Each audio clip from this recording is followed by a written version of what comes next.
Thank you all for being here today for a conversation with Robert H. Frank entitled Policy Choices and Contagion, the COVID Pandemic and the Climate Crisis, with discussion by Roland Kupers.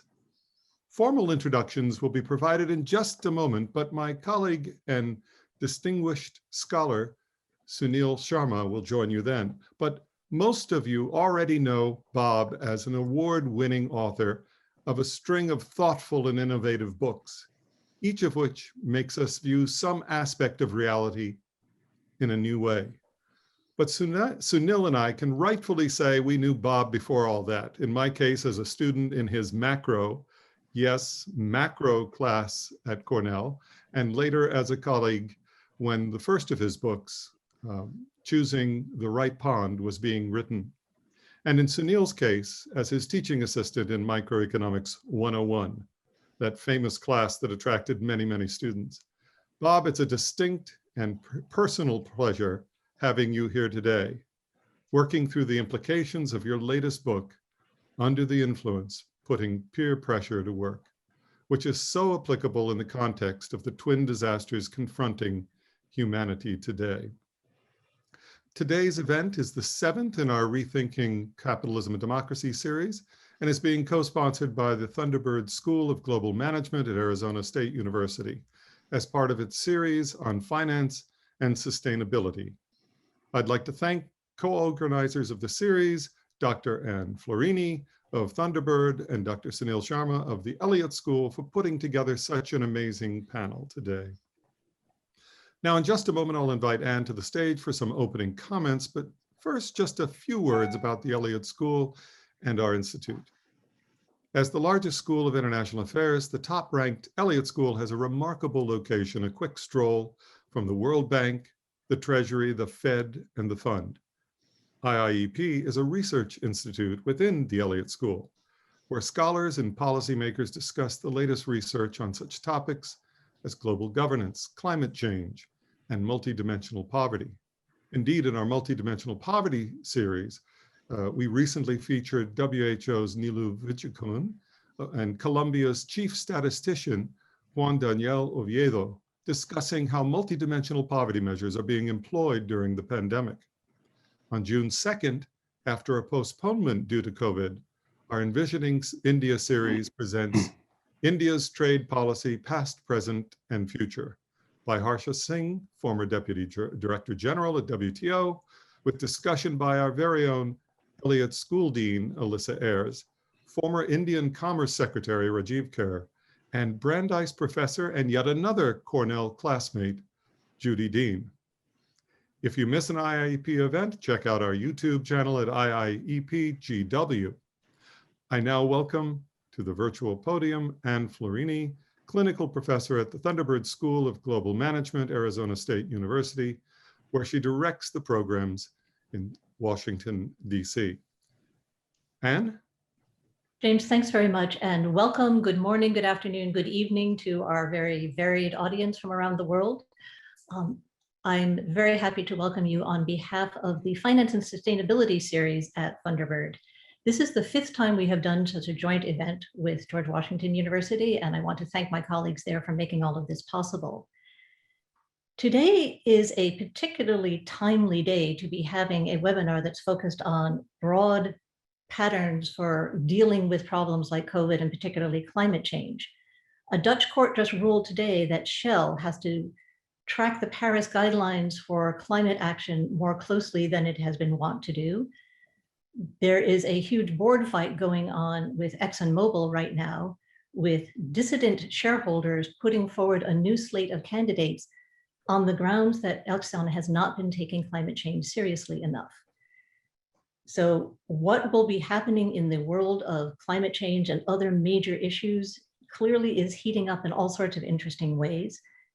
And the reason that this is of particular interest to those of us who have a focus on finance and sustainability is that it is very clear that we need to shift not just an occasional actor or an occasional organization, but the whole financial system, the whole energy system, how we bring that about beyond these episodic decisions that we're focused on today really is the focus of today's session.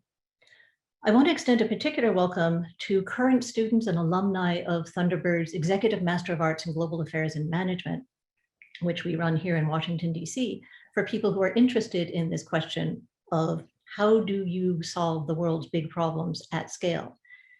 And also to the alumni of a similar program that I ran in Singapore a few years back, all of whom have had the wonderful experience of hearing from Roland Kupers at length about this question of the management of complexity and how do you solve complex problems? How do you manage under these conditions of extreme uncertainty? Over the years, I've had the great privilege of learning a tremendous amount from Roland, and I look forward to doing the same today from Bob. So welcome to all, and I look forward to the session. Thank you very much, James and Anne. Let me say a few words on the series that we've been running here at GW before I hand over the floor to Bob and Roland. In the Rethinking Capitalism and Democracy series, we have covered several systemic issues: valuing nature and biodiversity, taking stock of climate change, emerging architecture of global finance, governing finance for sustainability, rethinking financial regulation for the 21st century, and peace as a prerequisite for systemic stability and change. Last week's seminar, Peace in the Age of Chaos, addressed a fundamental issue: peace as a universal value, and peace defined not just as an absence of violence, but one that is positive, dynamic, and inspirational. What the speaker, Steve Kilalea, who has twice been nominated for the Nobel Peace Prize, called positive peace. Without positive peace, it is hard, if not impossible, to imagine societies creating the social trust and cooperation to solve serious systemic problems. The topic of today's seminar is Policy Choices and Contagion, the COVID pandemic and the climate crisis. It deals with policy choice and design, and issues related to trust, cohesion, information, understanding, and communication. We will analyze behavioral contagion and how ideas and behaviors often spread, and how policies can foster changes in norms, and hence individual and collective actions that can aid societies in addressing systemic challenges. Bob Frank's recent book, Under the Influence, Putting Peer Pressure to Work, published last year by Princeton University Press, looks at how context and environment affect individual decision-making, and how individual decisions in turn have a collective effect on shaping the environment. Individuals generally ignore this feedback loop, and we can have cases where individually rational behavior can lead to collective irrationality. Bob makes a case for policies and collective steps that encourage beneficial contexts and environments. I see Roland Kupers' recent book, A Climate Policy Revolution: What the Science of Complexity Reveals About Saving Our Planet, published by Harvard University Press in 2020, as complementary. Adopting a complexity framework, Roland argues that most democratic societies, despite being warned for decades by scientists, have not been able to take appropriate actions against an emergent climate crisis. Now it is too late to depend on top-down action alone, and he argues for also facilitating bottom-up change at scale. That is, a rapid and revolutionary change in norms of behavior to produce large-scale effects for addressing the system-wide challenges posed by the climate crisis. With those few words, let me introduce today's speakers. I think you're in for a treat. As James said, Bob taught at Cornell when we were graduate students there, and he was one of the few professors who would keep a couple of hundred undergraduate students riveted in the morning to their seats. Bob Frank is the H.J. Lewis Professor of Management and Professor of Economics Emeritus at Cornell's Johnson School of Management. His Economic View column has appeared in the New York Times since 2005. He received his BS in mathematics from Georgia Tech, then taught math and science for 2 years as a Peace Corps volunteer in Nepal. He holds an MA in statistics and a PhD in econ, both from Cal Berkeley. His books, which include Choosing the Right Pond, Passions Within Reason, Microeconomics and Behavior, Principle of Economics with Ben Bernanke, Luxury Fever, What Priced the Moral High Ground, Falling Behind, The Economic Naturalist, The Darwin Economy, Success and Luck, and Under the Influence, have been translated into 24 languages. Bob has been working on behavioral economics for a very long time indeed. The Winner Take All Society, co-authored with Philip Cook, received a Critics' Choice Award and was named a Notable Book of the Year by the New York Times and was included in Business Week's list of 10 best books of 1995. He received the 2004 Leontief Prize for Advancing the Frontiers of Economic Thought, the Johnson School Stephen Russell Distinguished Teaching Awards in 2004, 10, 12, 17, and its Apple Distinguished Teaching Award in 2005. We are also fortunate to have an illustrious discussant. Roland Kupers is a rare combination. A deep thinker who also has extensive private sector experience, a theoretical physicist by training, Roland spent a decade at AT&T and then a decade at Royal Dutch Shell in various senior executive positions. He's now an advisor on complexity, resilience, and energy transition, a professor of practice at the Thunderbird School of Global Management, Arizona State University, and a fellow of the Institute for Advanced Studies at the University of Amsterdam.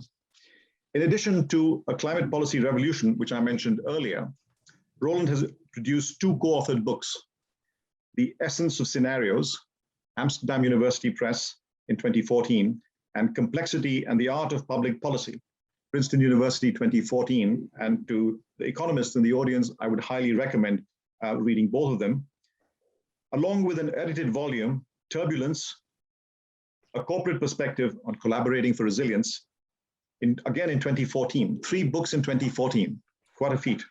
And he's written articles in Harvard Business Review and in Project Syndicate. With that, Bob, the floor is yours.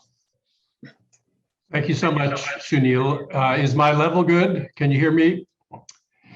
I was so delighted to get the invitation to do this. I hadn't been in touch with you and James for a long time, and happy to meet Anne Florini, and grateful that ASU decided to join in this venture.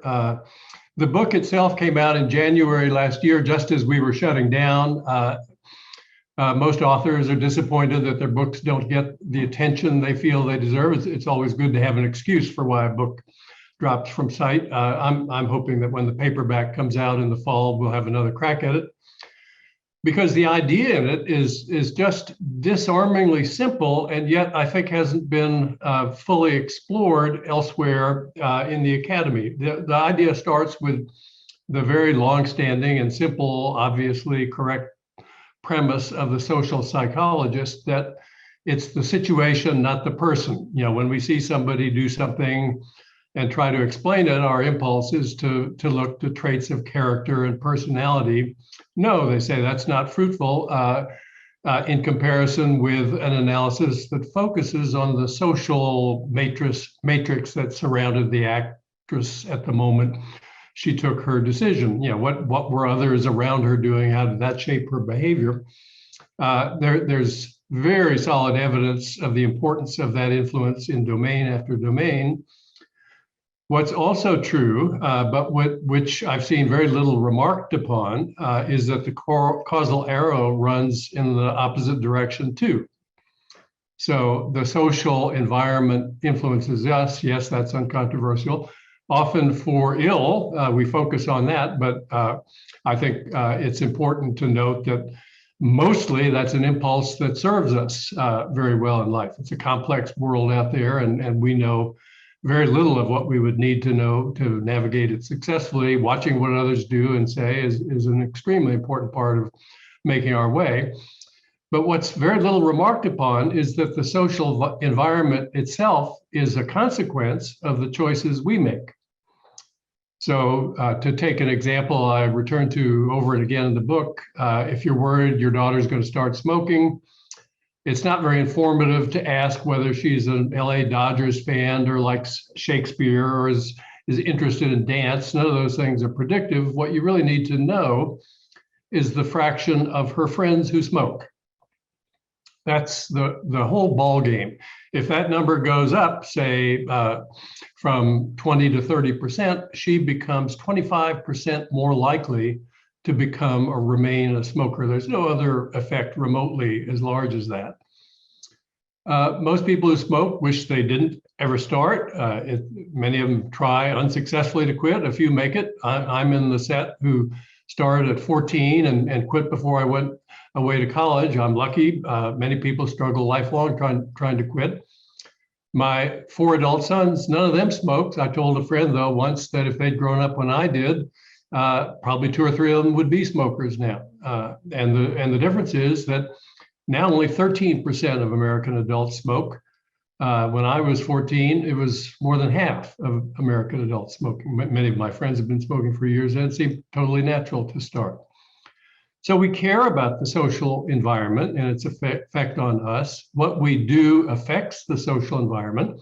So the smoking rate, what's that? It's just the sum total of us who have smoked and divided by the total population, that's the rate. And yet our own effect on the smoking rate is so minuscule that we, as rational agents, just completely ignore that.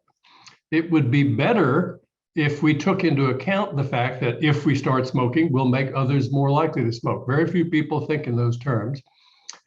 And then the question is, are there simple, unintrusive policies that the government could adopt that would encourage us to act as if we cared about our effects on the social environment, to encourage us to do things that would lead to more benevolent social environments and discourage us from doing things that would lead to more harmful ones? And the answer is that there are a whole host of simple steps we could take and haven't taken. The steps we have taken in that regard, we've taken for different reasons. So in the smoking case, we taxed cigarettes heavily starting in the 1980s, not because the most important harm you cause by being a smoker is to make others more likely to smoke. That is the most important harm. We didn't cite that. We cited the fact that if you smoked, you would expose others to secondhand smoke, and that could lead to increased probability of various illnesses. The problem is that that effect, the injury from that, is minuscule compared to the harm you do by encouraging others to smoke. So if we took into account that there are simple steps that we could take to encourage people to behave as if they cared about the social environment, there's a lot of low-hanging fruit out there. Let me share my screen and talk to you about some of the details. The focus of the talk will be on viral contagion and behavioral contagion. As Sunil said, behavioral contagion is just the social science term for how ideas and behaviors often spread from person to person in ways that resemble viral contagion. Viral contagion, we all know what that is. We've been living with it for a year. There are some interesting similarities between the two forms of contagion, many more similarities than differences, but there are also some interesting differences. Let me point to one of them, the effect of visibility. What happens if you see that somebody is visibly ill? You give that person wide berth. You try to avoid that person. In the case of viral contagion, visibility inhibits the spread. In the case of behavioral contagion, if you're not aware of what others are doing, how can they possibly influence you in any way? So what we know from empirical work is that in the case of solar panel installations, if somebody installs a new set of panels on day one, that within 4 months' time, on the average, this is early in the cycle now, within 4 months' time, there will be a copycat installation. We can eliminate installations that would have occurred anyway. So we've got a second one that wouldn't have occurred except for that first one. Then those two continue to spawn copycats. So after 8 months' time, we've got not 2, but 4. And so in a single neighborhood, within just 2 years, one new installation at the beginning of that cycle will have spawned 32 new rooftop solar installations. And that's just the tip of the iceberg, since that's in one neighborhood. Each of these people has relatives and friends elsewhere that they talk to. Those influences are known to be much more strong than the influences of behavior among neighbors. And so we get a huge multiplier for any step we take in that regard. Here's Google's Project Sunroof. They put red dots on the rooftops of houses in aerial photos that have solar panels on them, and notice that there's scarcely a house with a red dot that isn't immediately across the street or next door to one that has a red dot too. The houses without red dots, they're clustered as well. It's a hugely contagious process, but if you can't see it, that contagion doesn't exist. We know that too, because panels on the street side of the house where others can see them easily have a much bigger impact than ones around back. Another interesting distinction is that viral contagion is almost always harmful. I felt the need to say almost always because surely there'll be somebody in a big group like this who will know of a case where it's beneficial that we're exposed to a virus, but almost always harmful. Behavioral contagion can be either good or bad in terms of its impact. Smoking is a nice example of harmful contagion, and I just mentioned the example of solar installations. For policy purposes, I think the central common feature of the two processes is that there is often a fundamental disjuncture between what it pays the individual to do and what it pays the group to do. A nice example of this general configuration is Schelling's hockey helmet example. He noted that players always skated without helmets if they didn't have a rule requiring them to wear them, but then they would turn around and vote, often unanimously, for a rule requiring themselves to wear helmets. So if helmets are so great, guys, he wanted to know, why don't you just wear them? Why do you need a rule? And his answer captures the essence of the point, which is that it's individually advantageous to take off your helmet. You see better, you hear better, you're better able to intimidate rival players by your willingness to skate without a helmet. But their best response to that is to take their own helmets off, and you get an equilibrium in which all players are skating without helmets. There is no competitive advantage to either side. Half the teams win, half the teams lose. That's worse from everyone's perspective than the alternative in which everyone wears a helmet, but you can't get that alternative unless you have a rule.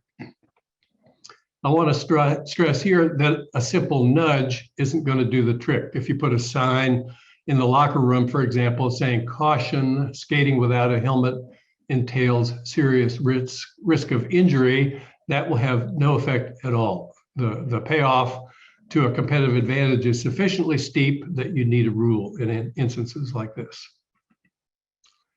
So as examples in the two domains we're focused on, social distancing is costly to the individual. The individual has to give up things she cares about. The main benefit of it, though, accrues to others. So if a person who's infected practices no social distancing in 30 days' time, she'll affect 406 other people. If she limits her exposure to others by 75% in 30 days' time, she'll infect fewer than 3 people.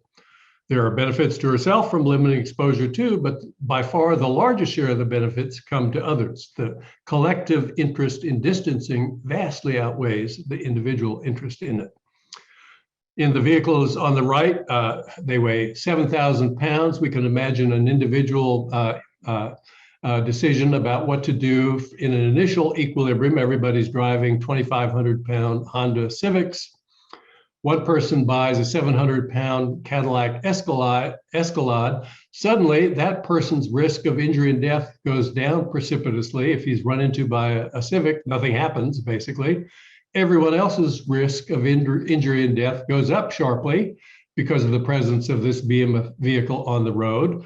Their best response may be to buy a bigger vehicle themselves. Then we get an equilibrium where everybody's driving these big vehicles. That's roughly speaking the equilibrium we're headed for now.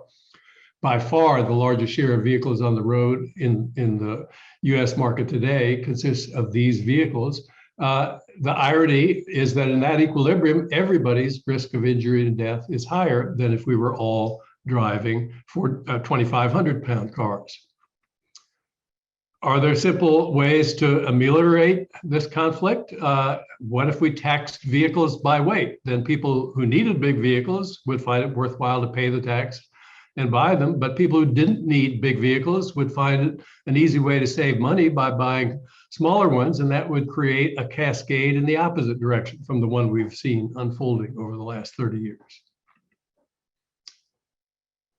I like to stress in response to a lot of the absolutist pleas for the right to do as you wish that we hear these days, that the right to do it you wish is a natural impulse for people to feel. Of course, you want to do what you want to do. That's tautological. Are there limits on that right? Well, libertarians have long accepted that you don't have the right to hit somebody over the head with a 2x4 or steal her bicycle.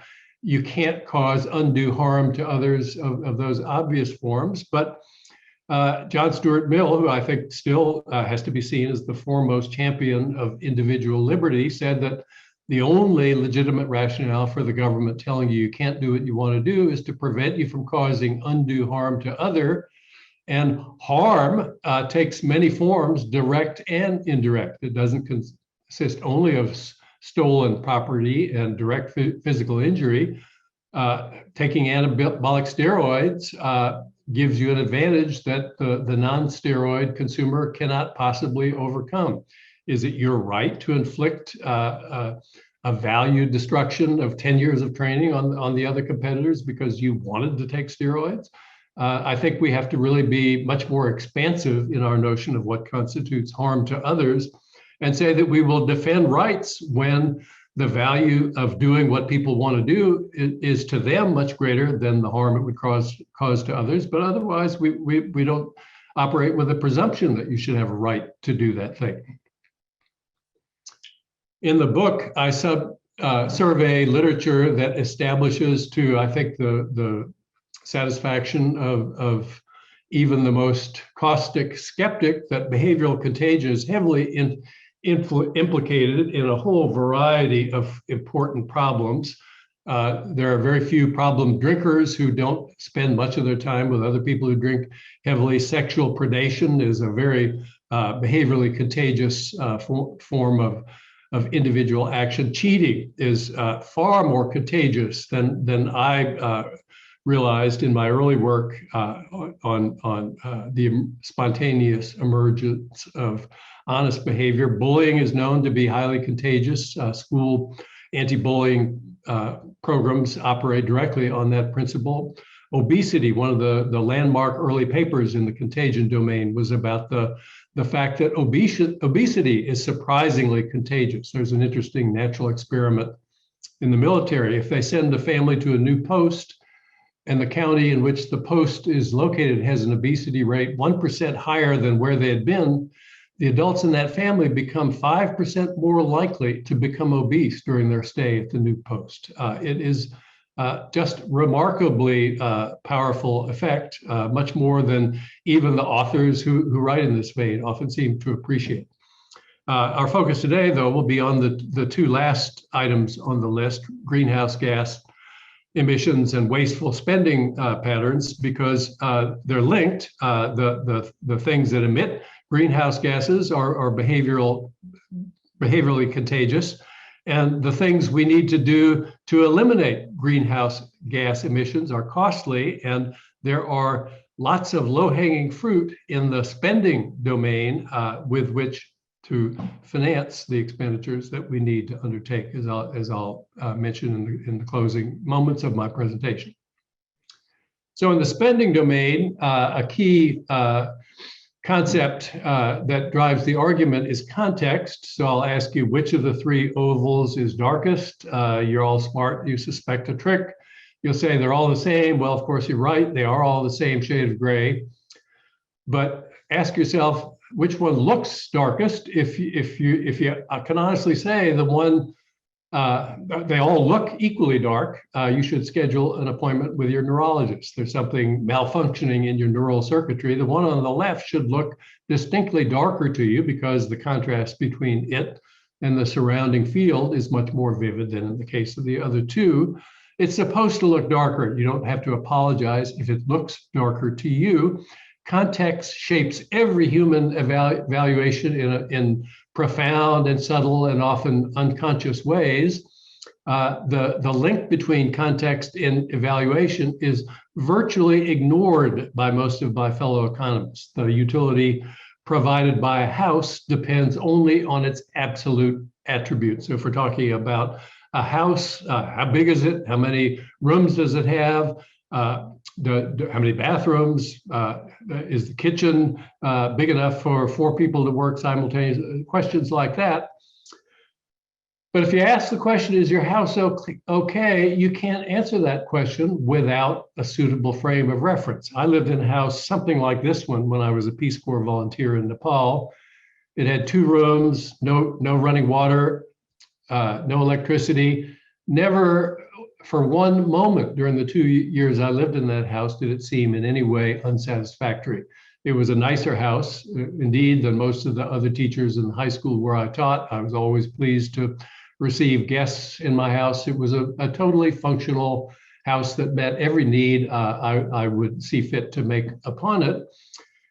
If, however, I lived in that house in Ithaca, New York, it would not be okay. I would be ashamed to live in a house like that. A house like that would be a clear signal that I had failed egregiously to meet even the minimal demands of social existence in my current environment. Likewise, if my friends from Nepal would see my house in Ithaca, there's a snapshot of it, they would think that I'd taken complete leave of my senses. Why would somebody need such a grand palace to live in?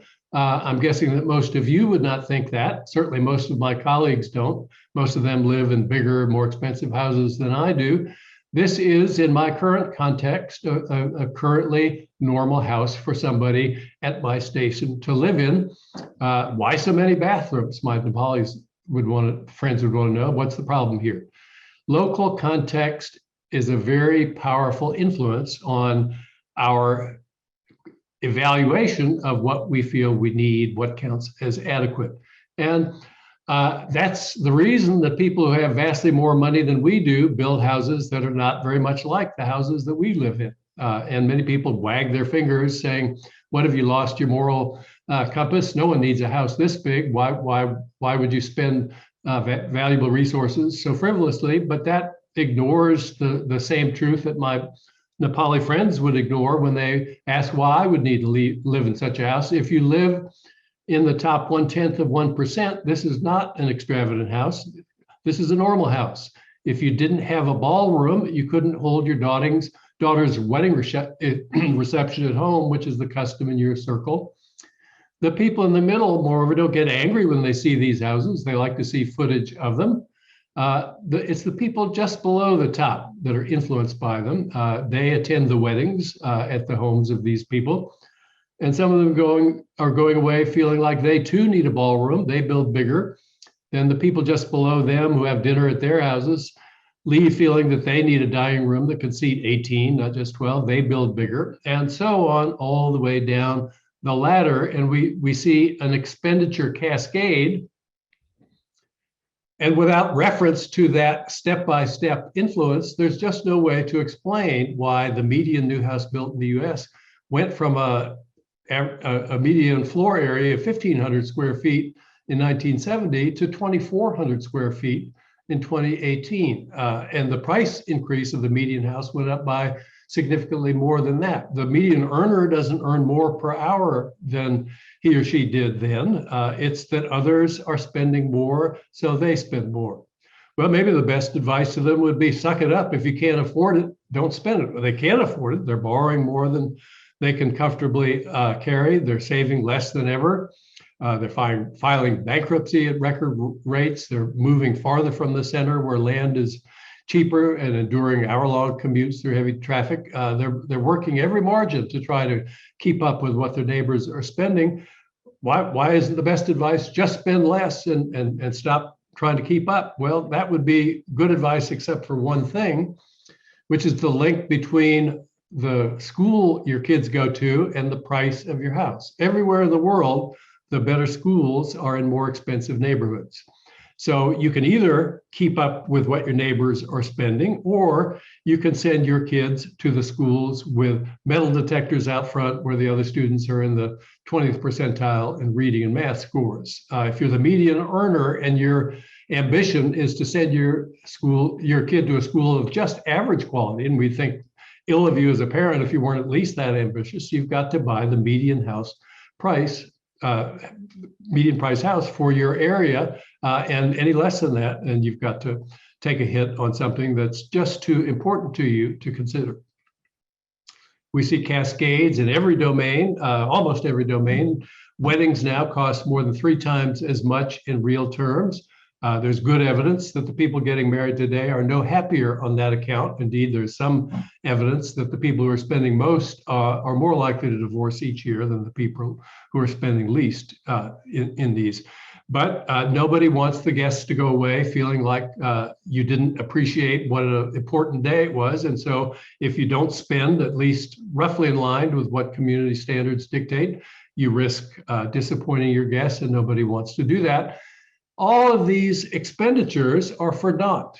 There is absolutely no evidence that when the mansions get bigger, the people living in them are any happier or healthier or live any longer.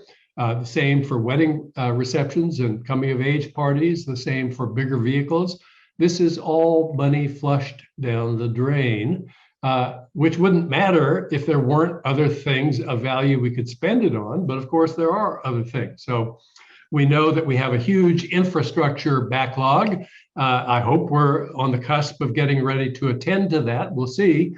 It desperately needs attending to, and spending in this area would matter enormously. Many people die when the bridges collapse and the dams burst. The climate issue now has gone from a subject of debate to what can we do? This is Ellicott City, Maryland in 2016. It had a 1,000-year flood, which, as the name suggests, means one that occurs on average every 1,000 years. Okay, 2 years later, it had a second 1,000-year flood. That's not supposed to happen. These kinds of storms and floods are occurring with increasing severity and frequency all around the globe. The same is true of severe droughts. The same is true of severe wildfires. Are there things we can do about this? If you haven't, I urge you to read David Wallace Wells's The Uninhabitable Earth, Life After Warming. A lot of people say it's a downer book. They haven't read it carefully. It's not a downer book. It scared me. I write about climate change. I thought I knew the literature pretty well, but it's worse, much worse than you think. Those are the opening lines in chapter 1 of the book.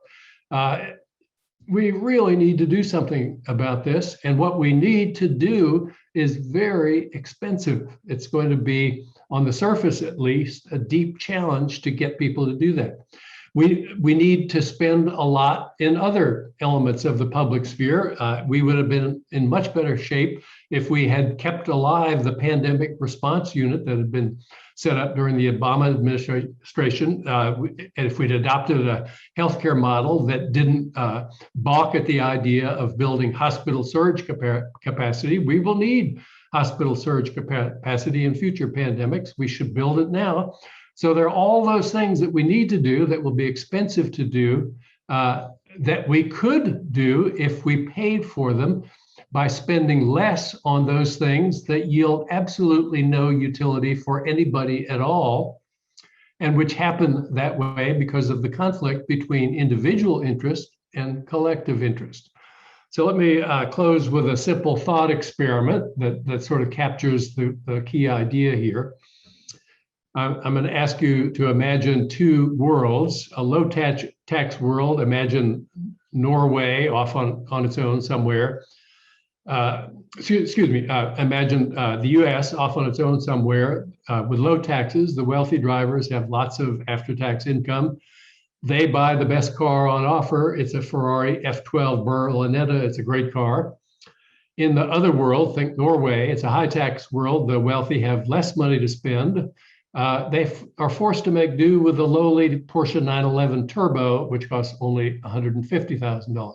So first question, if these two worlds were independent and we had a reliable assay, who would be happier, the wealthy drivers on the left or the wealthy drivers on the right? The ones driving the Ferraris or the ones driving the Porsche Turbos? Well, we haven't got directly relevant data, but we've got a lot of indirectly relevant data. For one thing, we know that the two cars, if they're different at all in quality, they're different by only the slimmest margin. Every design feature that has any measurable impact on handling and performance is already in the Porsche 911 Turbo. If the Ferrari Berlinetta is better, it's better by only the tiniest smidgen.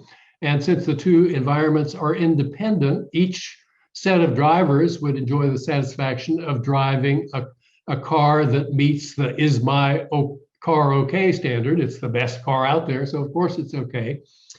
So our best available evidence suggests that the two drivers would be exactly equally happy in these two domains.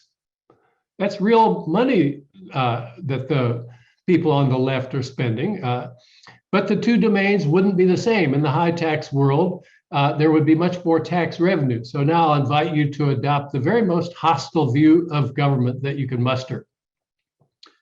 It builds bridges to nowhere. It crowns welfare queens right and left. It has cronies that get side payments for doing nothing. All those things. Still, look at the government budgets that we have data on. The lion's share of the tax revenue, despite all those evident forms of waste, goes to pay for things that voters seem to care about, among which are building of infrastructure, maintaining of infrastructure. So the real question that we need to consider here is, who is happier? Somebody who drives his Ferrari on roads riddled with foot-deep potholes, that's the US model, or somebody who's wealthy who drives the Porsche 911 Turbo on well-maintained roads? And that's not even an interesting question. No serious driver would pick the pothole-ridden roads to drive a Ferrari on if the alternative were to drive a Porsche on these roads. High taxes don't harm the rich at all, is the conclusion of this thought experiment. And it raises for me the "if you're so smart, how come you're not rich" question. So I've been arguing for much of my career that cutbacks in the private consumption domain could finance public investments that would yield far more value to the rich themselves than any reductions they would experience in satisfaction from the corresponding declines in private consumption. That's been my claim. I think that claim is vividly supported by the large and contentious literature on the determinants of human thriving. There's really no argument about that claim. But then, why don't wealthy people vote for politicians who will enact the policies that this claim embodies? Are they stupid? No, I don't think it's because they're stupid. I'm going to argue that it's because they suffer from a quite natural but important cognitive illusion. And because of the scale of harm caused by this cognitive illusion, I call it the mother of all cognitive illusions. So first, a quick word about cognitive illusions generally. This is the so-called checker shadow illusion. I'll ask you, which square is darker, A or B? Again, it's a trick. You'll say, oh, they're the same. Which square looks darker? You shouldn't answer they look the same, because if A doesn't look darker to you, your brain is damaged in some way. There's a reason A should look darker to the normal human brain. And here's what the psychologists have to say about that. The light that comes off of the two squares, A and B, enters the eye with the same intensity. It's carried by the optic nerve from the retina to the visual processing centers of the brain with equal intensity, where it registers as these two squares have the same shade of gray. But the brain also has another piece of information that it's sending to the reckoning center, which is that square B lies in the shadow of the big cylinder. And what we know from long experience is that objects that lie in shadow are lighter than they appear to be. And so, quite unbidden, without any conscious awareness of it, the brain tells us square B is lighter than square A. Your brain ought to be telling you that. I think that's actually quite persuasive theoretical idea for an explanation for this powerful illusion. But even hearing that explanation, I couldn't believe it. A can't possibly be the same hue as B. And I didn't believe it until I got my graphics program out and drew a strip that joined the two squares. And only upon seeing there's no contrast between that strip and the 2 squares, could I actually accept the 2 squares? So I labor through this example just to make the point that it's possible to believe something has to be true, even though it isn't true. And I think that's what's going on with the wealthy who believe that higher taxes would hurt them.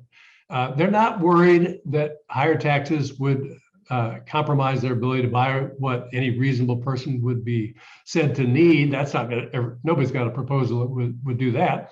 What are they worried about? They're worried about being able to buy life special extras. And so how do you think about something like the effect of an event? They're going to raise my taxes. How do I feel about that? Well, the natural cognitive strategy is to try to think of similar events in the past and remember how you felt about them. So how did I feel the last time my taxes went up? So I think back, and I can't think of a time when my taxes went up in any significant way. They were 92% at the top level in World War II. By the time I graduated from Georgia Tech in 1966, they'd fallen to 70%. By 1982, 50%, 1987, 38%. A little blip in 95, but they're now at 37%. There have been essentially no significant increases in top tax rates. On the contrary, they've essentially gone down for the lifetimes of most wealthy people who exist today. And so you can't think about the effect of higher taxes that way. You go to plan B. What's plan B? You know that when they raise your taxes, you'll have less money to spend. That's not a controversial observation. Of course, that's true. And unless you've led a very charmed life, you'll know from experience how you felt when you had less money to spend. There were times like that. Maybe you had a bad business year. Maybe you went through a divorce. Maybe you had a big home fire or a health crisis. Maybe your kid got arrested for a serious crime and you had to hire an expensive lawyer. There are times when you had less money and you don't have any trouble at all remembering how you felt about those times. Each experience of that ilk is vividly seared into your memory, and it's a horrible memory to conjure up. And what you don't notice, perhaps, is that there's something different about each of those episodes from what happens when your taxes go up. When your taxes go up, your incomes go down, you have less to spend, but so do all the people in your circle. They have less income to spend too. In each of these individual income reductions, you had less money to spend, but everybody else had the same money as before. Why is that relevant? Because if you're worried about your ability to buy life's special extras, those are things that are always and everywhere in short supply. How do you get them? You have to outbid other people who also want them, other people like you. If your taxes go up and their taxes go up, they end up in the same hands as before. So if you live in New York, everybody wants a penthouse apartment with a sweeping view of Central Park. There aren't enough of them to go around. Who gets them? The high bidders. If everyone's taxes go up, the keys to that apartment end up in the exact same hands as if all taxes on the wealthy had not gone up. If you're worried about being outbid by a foreign oligarch, put a foreign levy on transactions of that sort. Very easy to deal with that. This is, in other words, a soluble set of problems. We can build the green infrastructure we need to build. We can make the smart grid, build that out. We can build the vaccine research centers, the hospital search capacity. We can refurbish the infrastructure. We can do all of those things and not demand painful sacrifices from the people who would have to provide the resources to pay for those things. So if we think about it as a choice going forward, this is, I'm going to say, roughly the choice we confront right now in Congress. Are we going to continue on the status quo? That's society A, houses getting bigger, weddings getting more expensive, cars getting heavier and more expensive, vacation times falling, infrastructure degrading, low investment in surge capacity and renewable energy, versus society B, where we turn each of those things around. We have a choice. We could vote for society B, and in time, the literature on the determinants of human flourishing will be widely circulated enough that everybody will know that in society B, everybody is happier than and healthier and has greater longevity than in society A. And if you voted for society A, how do you explain to your grandchildren why you did that when they will know that the clear choice was to vote for society B? We've got a limited window of time to act. As Churchill said, never waste a good crisis. We have a moment, and if we don't seize that moment, we'll regret it for certain. So that's the prepared remarks I had planned to share with you. And let me turn the floor over now to Roland and hear his scholarly critique of these ideas. It won't surprise anybody that Bob and I vehemently agree on many things, other than I can't imagine why anybody rich would want to drive a fossil car, but that's the only thing out of your presentation that's a bit of a mystery. But I think we share a lot of beliefs. There are just 5 points I'd like to make, which are here summarized about why we need nonlinear progress on climate, why complex systems literacy matters. I think also the way we frame government, I think, is important, the role of trust and a certain democratic deficit with all of these considerations of contagion. I think that's worth reflecting on. So going through that quickly, the first thing is that we've sat on our hands for climate policy. And 50 years ago, we would have had the luxury to act with consideration, but we no longer have that luxury because we've basically not taken, we've done many things, but not commensurate with the scale of the problem. And I think there's also a big difference there, and which is another perception problem, is that COVID is this big crisis, but of course climate change is many times more serious than COVID ever was or will be, as dramatic as that is close up. And that's part of the cognitive dissonance we live under. And therefore, what we need is measures that scale non-linearly. And I think this is also important, and Bob obviously knows this, but hasn't emphasized it in this particular talk, is that many of these contagion effects, as we've seen with pandemics, have the potential to be highly non-linear. And therein lies, not always, but often, in ways that we can understand and model, etc. And I think therein lies the importance also for climate considerations, that we actually have to actively hunt for policies that have nonlinear effects. Now, one of the, I think the underlying intellectual fabric, I think, beneath all of these considerations is complexity science, which has been with us for 3-4 decades now. And there isn't a university in the world that doesn't have complexity institutes or complexity programs across most disciplines. But it's carefully hidden from both bachelor and master students, and it's only something that's exposed when you get into further elements of the curriculum. But I think it's extraordinarily important. And here's an image of a flock. It's actually not a bird flock, but it's a flock of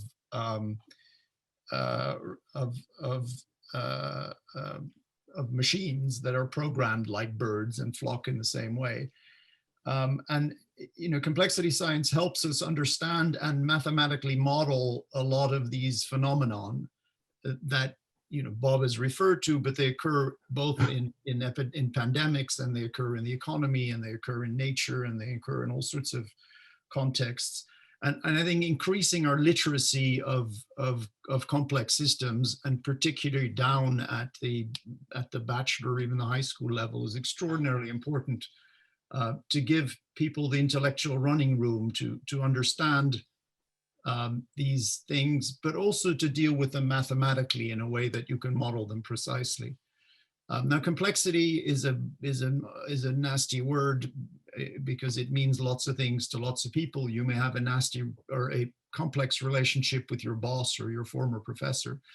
But actually, it's good to refer back to the origin of the word, is that plexus comes from braiding, and these wonderful Nigerian women have these amazing braids. And so complex is with braids in Latin. So complexity is the science of braided or interconnected systems.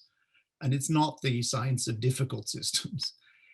And what looking at policy through a complexity lens allows you to model and access the kinds of things that Bob has referred to, where you focus on the emergence of a phenomenon and you don't focus on the agents. And that includes these kinds of network dynamics that are in obesity, they're in the contagion of social norms, etc. And it is about interconnected systems, but there's something peculiar about interconnected systems, is that everything is therefore connected or inside the system. Quite often in policy considerations, and on occasion, Bob may have dwelled into that, is that the government can be considered something that's outside the system. And of course, in the long term, that's never true. It's also interconnected with the system. And that's been one of the problems particularly with climate policies, is that governments simply haven't been able to take the action that they know is necessary because they're too intertwined with the societies that they govern. Now, it can either be through democratic elections, which is the most obvious way, but there are many deeper ways in which government is interconnected. And thinking of it as an emergent property of society, I think is quite a rich way of developing options for policy, rather than thinking of policy by a government that represents an independent agent. And the corollary of all of this also is that in complex systems are beyond prediction because of it's not enough time to go through a long talk on complex systems. But these dynamics are very difficult to forecast, or actually we know they're impossible to forecast exactly because they are so context dependent. So while we can set things on a particular direction, on a particular trajectory, there will always be interconnections, there will always be things that we haven't modeled and we haven't thought of, and that will require policy to become adaptive. We've seen this in a big way around the pandemic, and many governments have tried to frame their interventions on COVID as that they knew that this was the right thing. You should wear masks on Monday morning and on Thursday afternoon or whatever, right? There were all these precise guidelines about what would work. And of course, none of this was really very well predictable. They were kind of a punt in the right direction. And a language around this kind of policy that does justice to the uncertainty that's associated with it would be much more productive. Now, and so this is particular on all these examples of contagion of social norms, whether it's solar panels or buying bigger houses, or indeed executive bonuses, I think is also, and Bob, you may have mentioned this in your book somewhere, but is also a similar thing that just ratchets up without any particular justification. But the fact that we have network mathematics that allow us to model this like pandemics with a contagion rate and all these kinds of things is important. Now, as you know, red meat consumption, particularly red meat, is a massive climate problem. And remarkably, in the scientific literature, there isn't a single study that I've been able to find that looks at the contagion of vegetarian social norms. It's viewed as statistics and what percentage of people stop eating red meat. But there are no scientific studies that look at the speed of propagation. What's the nature of the contagion? Do you become a vegetarian because your kids become vegetarian, or because you see something on television, or because there's something on social media, or we don't know, and that's not properly modeled, which just demonstrates that we've got a very, very long way to go on turning these things into active policies. But there I agree very much with Bob, is the wonderful thing about these contagion of social norms is inevitably you like your own norms, right? If somebody tells you not to eat red meat, you'll hate it. But if you become a vegetarian, you won't mind. And so this is very important, but it's there's still a hell of a lot of work to do. The fourth point, very briefly, is I think the fundamental role of trust in the propagation of constructive social norms is well known, but it has some big consequences. So, for example, in my book, I argue that increases in inequality are actually a climate issue because they fray the social fabric to the point that people are unwilling to act more freely on a collective behalf. This is well documented in many cases. And for example, if you study the solar panel contagion between different cities that have a stronger social fabric and a higher degree of social trust, the solar panel adoption goes more quickly.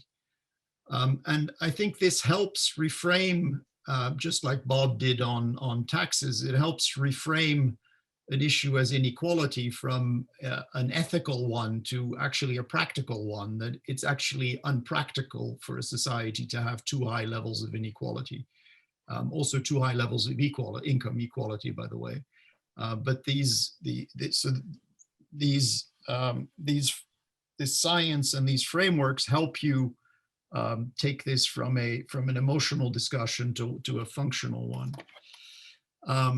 And finally, this issue of the democratic mandate for contagion policy, I think, is a serious ethical issue. So this is a picture of GIs returning from the Second World War in the US. And one of the famous bills after the war was the GI bill that gave returning GIs cheap mortgages, as far as I understand, but on the condition that they build in a certain way. And there's a strong argument that the GI bill had as an emergent property the suburban layout of the US, with all its knock-on consequences on the size of cars and the average energy pollution and all of these kinds of things.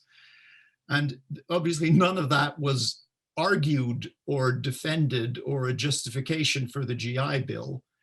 But if you turn it the other way around and you do these kinds of intervention that will lead to a change of social norms, how explicit you need to be about this, what you're trying to do as you do it, because there is something sneaky about it in a sense. It may be a purposeful and a necessary sneakiness, but there is a potential democratic deficit in this space.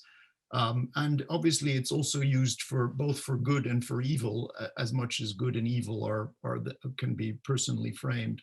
So there's an issue with all these complex systems, complexity policies, in terms of the transparency of what you're trying to do. And in the same vein as Bob lamenting on the difficulty of launching a book in the middle of a pandemic, I summarized these arguments as Sunil said in two books, one in general on the impact of complexity on framing public policy, together with David Collender, a rare complexity economist, or relatively rare, and the second book is really taking these arguments into the specific issue of climate policy. So those are kind of the 5 remarks I wanted to make, but I think, I don't think there are very strong disagreements between us in any way. So it'd be lovely to get some questions and maybe some debate from the chat. So Sunil, or I think it's back to Bob. Thanks, Roland. No, I don't think I heard anything at all that I disagreed with, except your attribution to me of having said nothing about the exponential nature of the processes, which I feel like I tried to do by going from 1 panel to 32 in the space of 2 years. These processes really are explosive in many cases. The smoking example is another one. Smoking is known to be one of the most difficult things to break as a habit of any. I had a friend who had been a heroin addict who told me that it had been much easier to quit heroin than to quit cigarettes. And we know that even a stiff tax on smoking has very little impact in the immediate term. You smoke, the thing you want to do more than anything else in the situations in which you smoke is to smoke. And if it costs a little more, you'll just do less of something else in order to be able to do it. That's true for almost everyone, but it's not true for everyone. So there are here and there a person who was on the cusp of quitting, who is able to quit because of the incentive of the tax. There's somebody who is about to start, but now doesn't because of the. Now, every peer group member of each of those people who didn't start or quit has one less smoker in it. And that makes it marginally less likely that others in those groups will remain or start smoking. And so without that kind of process, there's just no way we went from 50% all the way down to 13%. You know, it couldn't happen. That took a long time. And I appreciate your point that we need to get there a lot quicker than we got there in the case of smoking. But those taxes helped us get where we needed to get. And I think, I hear a lot of people scornful of carbon taxes. The claim isn't that they're all we need to do to get to where we need to get to, but that virtually every step we need to take, whether it be putting less meat in the diet or driving electric cars versus gasoline-powered cars, shifting to heat exchangers for heating our house, all those steps are going to be accelerated by a stiff carbon tax. And if we make it revenue neutral, that is to say, if we take advantage of the fact that the wealthy people emit way more CO2 than anyone else, most of the revenue is going to come from them. If we rebate the revenues in a progressive way, people would face big incentives to switch to less carbon intensive activities. At the same time, they'd actually have more money to spend every month. So you wouldn't need a political genius to frame that in order to get people to vote for it. I don't believe. I think it's an example of political malpractice of the highest order that we haven't been able to sell that idea. Yeah, no, if I just react to that and then maybe turn it over to the chat. Yeah, no apologies. You did indeed refer to the acceleration in solar panels, etc. Yeah, I agree with you that carbon tax is a good thing if it's framed as one of many, but it's often framed in terms of the solution, and that of course is a problem. Yeah. And it's a problem simply because it will by definition make changes at the margin. So if you think of taxes in a non-equilibrium system, you would actually start by having a very high tax. And once you've kicked the system into a different phase, you could probably get rid of it. Whereas the usual way of thinking about it, we have to increase it gradually. And that's probably the wrong way to do it. And right. I completely agree with that. So let me try and focus, both your minds to the pandemic, climate change, and maybe even more broadly. So how do you think that governments should, affect the context by which they can change people's perceptions of, say, vaccines and their hesitancy to get vaccinated, right? Given what both of you have just said, and there's similar issues that arise, say, in the context of climate change.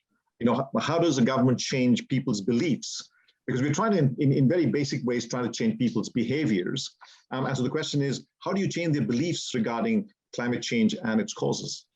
So is that, given that the frameworks that you are both using, there is some policies to recommend?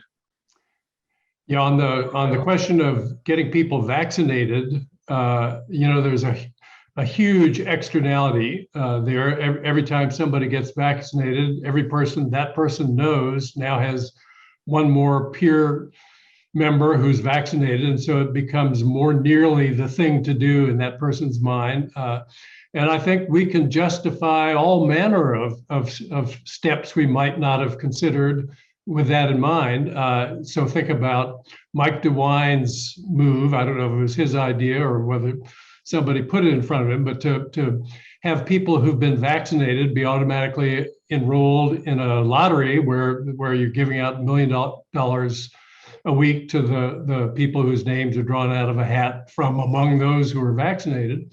And apparently it's had a huge turnaround in the vaccination rate among the previously unvaccinated in Ohio. Now the government has approved the use of federal funds to pay for lotteries like that. So I think the fact that any change is going to have way more leverage than the simple models predict justifies investments in things that push people in the desired direction way more than we realized. So yeah, all sorts of things are more attractive than we ever had any reason to think. Yeah, I think a very interesting, more pure play behavioral change example that I think was just agreed by the Biden administration was they negotiated with dating sites, Tinder, etc., that you could have a vaccinated badge on your profile and you could filter people for being vaccinated, which, and the interesting thing is this isn't verified in any way. You could lie about the fact that you're vaccinated. So it isn't intended to drive direct vaccination, but to change the social norms that make being vaccinated a desirable thing. And I think that's a very creative way of going about terrific. it. And which goes beyond economic incentives, etc., but really tries to change social norms and behavior. And in terms of climate, it is an infinitely more difficult problem than COVID, which actually is a fairly simple problem, as nasty as it is. So there isn't a single thing you can do, but there's a slew. There's really a very large amount of things that you could do. But most importantly is we have to start actively, getting a bunch of creative policymakers to look at the problem this way and come up with new ideas, because there isn't, a single recipe that will work everywhere, because many of these things will be context dependent. So to think of these same kind of examples as a badge on Tinder, but what are the equivalents and even more for climate policy? So thinking along the same lines, right? It's clear that for a lot of phenomena, we have trouble establishing the facts, right? I mean, think about what how people perceive what happened or what the truth is. And given the role that now social media, the internet, and the connectedness plays, how do we counter, ignorance, misinformation, disinformation? Are there systematic ways in which we can establish the facts, so to speak, or at least try to establish the facts, which will in turn then change people's perceptions of, what needs to be done? Because again, we're looking at behavior, so that I think understanding becomes important.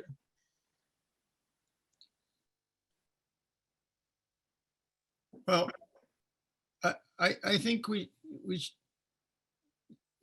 I think David actually, I think Bob argues that confronting people with the facts doesn't, I think, but it's, I think the bigger issue here is that the facts aren't everything. They're important. But they're also selective. So, the same pharmaceutical companies that bring you COVID vaccines are part of the same industry that brought you the opioid crisis. And so, there are facts and truths that so there's also the credibility of the players, there's broken social fabrics, there's the context around those truths that matters. The truth is obviously objective and decidable. I'm enough of a scientist on that. But it matters a lot, if a person is, for example, has lost a number of family members in an opioid crisis, I could imagine that their trust in, the pharmaceutical system and all around that is so frayed that they would become vaccine skeptics, and that wouldn't be irrational, right? So I think you have to look more broadly also at the context where people receive those truths. Yeah, I wanted to suggest a simple thing, which would be that a lot of people are reluctant to even consider reductions in meat consumption because they don't know what the alternatives are really like. I mean, I think they think of vegan meals as somehow hair shirt experiences, when in fact, if they're presented and prepared creatively, they're absolutely marvelous. Let me share one image here if I can find it.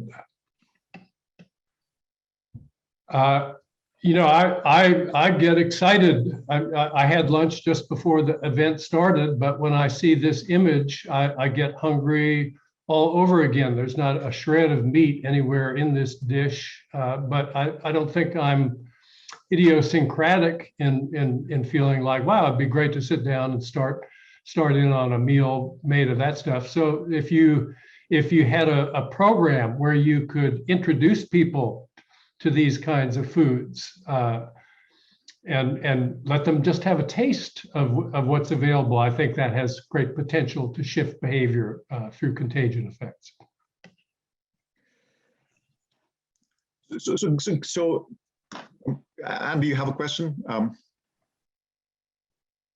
Given that we have two such extraordinary teachers speaking with us today, one of the things that has troubled me in looking at applying complexity frames to the art of public policy is how few policymakers understand this and how few citizens understand this.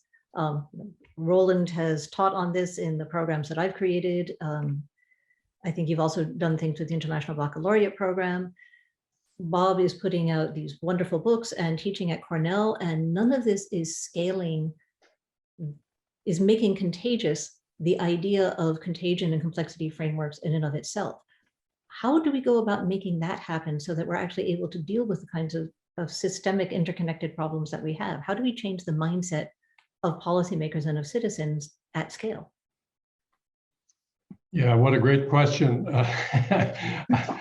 I wish I knew. The last chapter in Under the Influence is entitled Ask, Don't Tell. It's about the difficult challenge of how to get somebody to pay attention to you if they disagree with you at the outset. I mean, we're very tribal. I'm likely to believe people who are in my tribe. I'm likely to be very skeptical of people who are in the other tribe. That's natural. That's probably adaptive at some level. But there are some interesting studies that suggest possible ways around it. You should not try to explain to somebody why she's wrong. That's a very unproductive approach. The conversation analysts find that the steps that seem to have the most impact are asking the right question. So the psychotherapists who counsel battered women find that if they try to explain why the relationship is unproductive to their patient, that often kindles a defensive reaction. They become more likely to stay in the relationship if instead they just ask the patient to describe the relationship. They'll often get a detailed narrative account that leads the respondent to conclude all on her own, what the hell am I doing here? I should be out of this. I had a vivid experience of my own in conversations with opponents of the Affordable Care Act. They like some of the provisions. Oh, it's great to make insurance companies provide affordable care to people even with pre-existing conditions. They like that, but to a person, they hated the mandate. The mandate ought to be outlawed, and indeed the Republicans eventually did outlaw the mandate.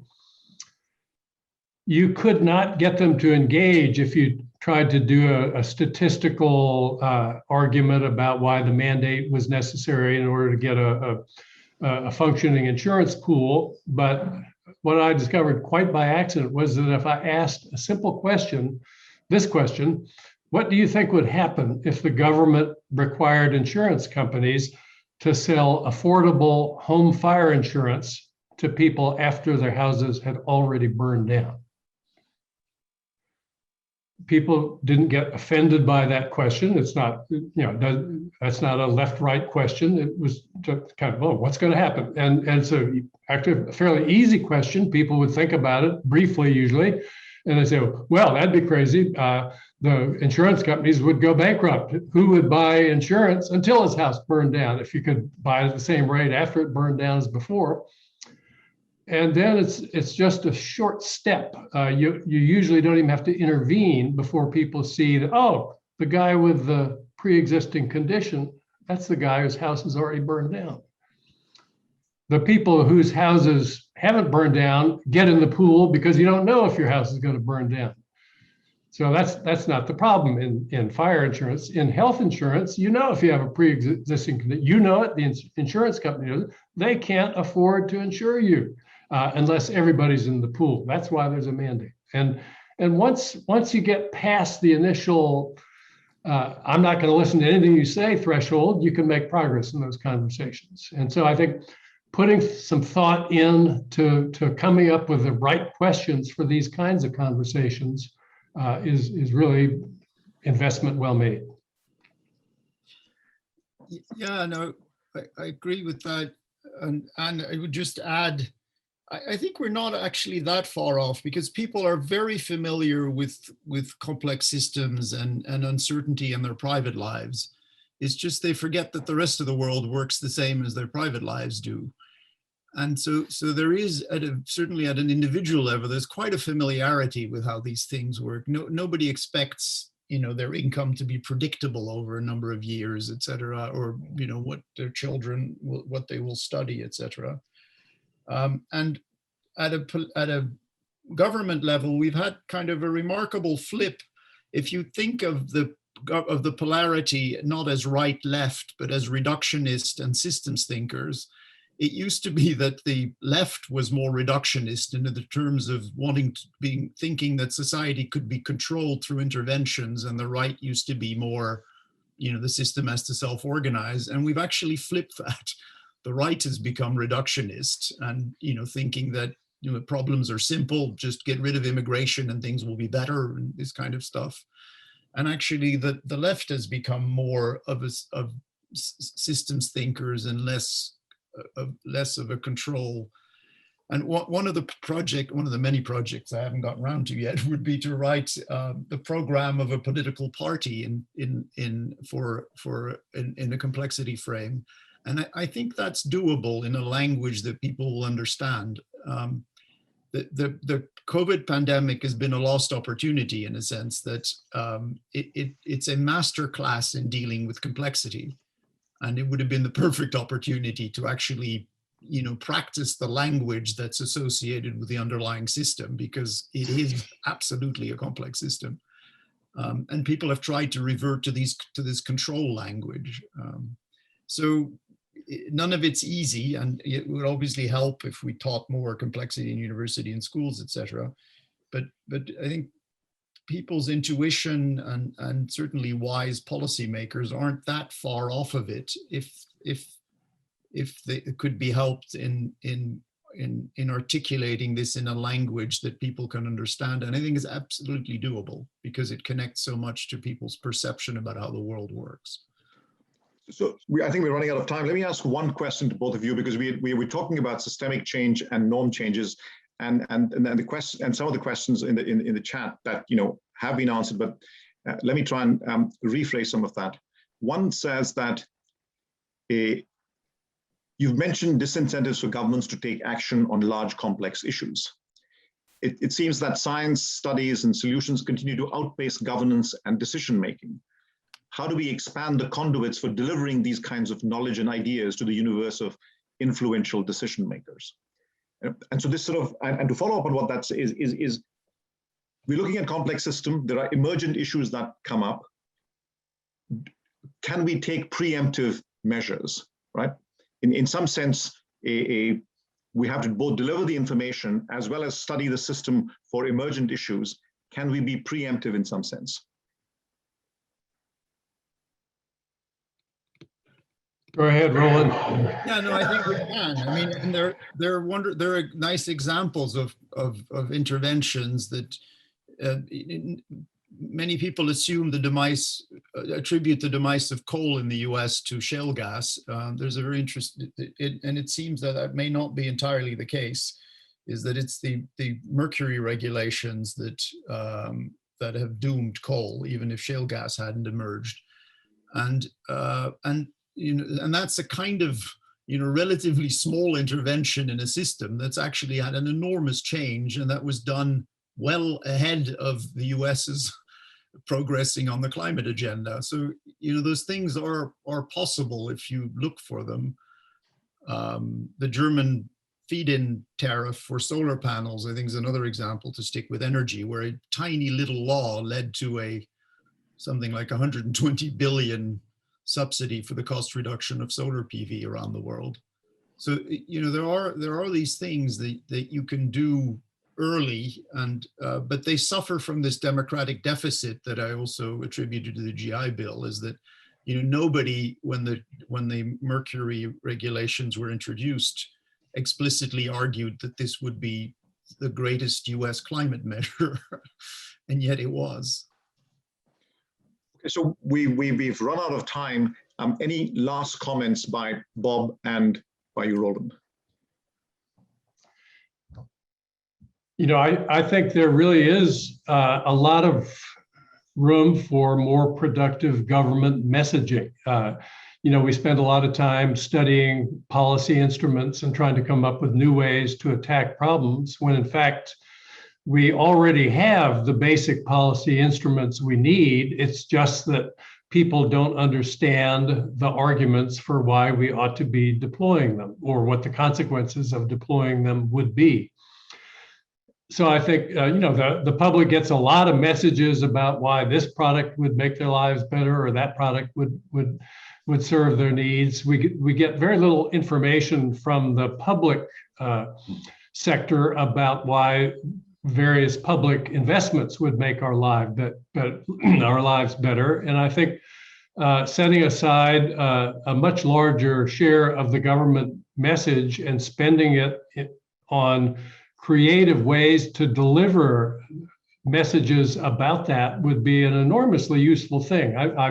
I once told a podcast interviewer that if I were a wealthy person on the scale of Gates or Bezos, I would go to Pixar. I would hire away their crack animation team and a team of writers, and I would make a 6-minute video explaining why, if every wealthy person's tax rate went up 20%, there would be absolutely no need to sacrifice anything at all of consequence. That's a simple argument.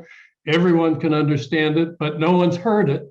I would run it in prime time until everybody had seen it 10 times, and then just trust that the senators and congressmen would respond to the outcry from the public to do it. Sounds like a perfect conclusion. Great. Neil, thanks so much for a wonderful and rich discussion. Thank you everyone who tuned in to listen to both Bob and Roland. And good day, good afternoon, good evening. And I just wanted to mention that the next session we're going to have in about a month is going to be on food security and the climate crisis. And we'll have Nicola Bettini from the IMF who will speak to that. And she has a new edited book coming out. So thanks very much.